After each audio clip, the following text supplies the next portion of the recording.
The next topic in DC is effect of de-spreading on a narrowband interference. So what effects are there for de-spreading a narrowband interference? So let us consider the signal which is received. So the received signal is actually given by y of t, which is equal to AC, that is amplitude, m of t, that is a message signal, and cos 2 pi fct plus I of t. This is equation number 1, which is the received signal.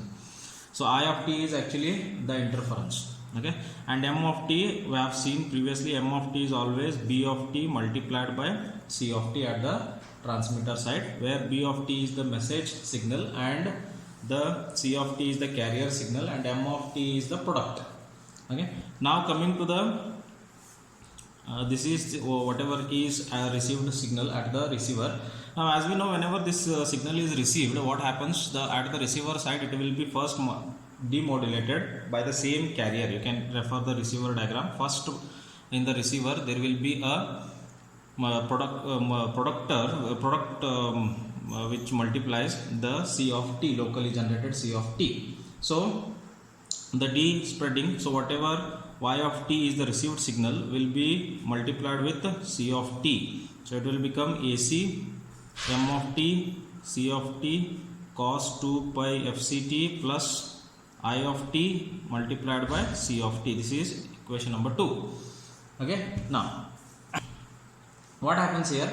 M of t is nothing but b of t and c of t. So c of t is multiplied, it will become c square of t cos 2 pi fct I of t c of t. Now c square t is always is equal to 1. C square t is always is equal to 1. So the effect of multiplying the interference, see here the interference is getting we are concentrating on interference, right? So here the interference is getting multiplied with c of t to spread the bandwidth of I of t. Okay, whenever we multiply I of t with c of t, what happens? The bandwidth will be spread up to W hertz, that is the channel bandwidth. So let us take one example. So let us say I of t is equal to A of I, that is the amplitude, then A cos 2 pi fi t. So this is equation number 3. This is our I of t, where fi is the frequency which is within the bandwidth of the transmitted signal. The term I of t, c of t results in wideband interference with power spectral density. So whenever we are going to multiply I of t with c of t, the power spectral density of this particular signal is actually given by I naught is equal to pi, that is power of the interference, divided by the W, that is the bandwidth, where the power, that is pi, is given by AI square divided by 2, amplitude square divided by 2. Now it is an average power of interference. This is average power of interference. How we can understand interference? Because I is there. Okay, since the desired signal is demodulated by a filter, you can see at the receiver there is a filter, and the filter have the bandwidth. See, there is a filter which is having a bandwidth of R.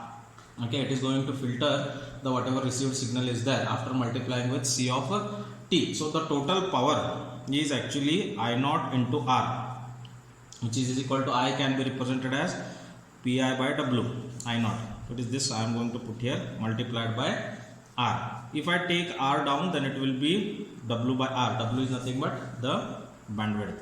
Then pi is equal to TB by TC, which is equal to pi divided by LC. Now how we got this? See, W is nothing but 1 by TC and R is nothing but 1 by TB. So put those values, you are going to get TB by TC. Therefore the power in the interference signal is reduced by an amount equal to bandwidth factor W by R. See, the power is actually reduced by W by R. It means the interference power has been reduced, which proves that de-spreading the narrowband interference will reduce the power of interference, which is creating problem for us in the communication system.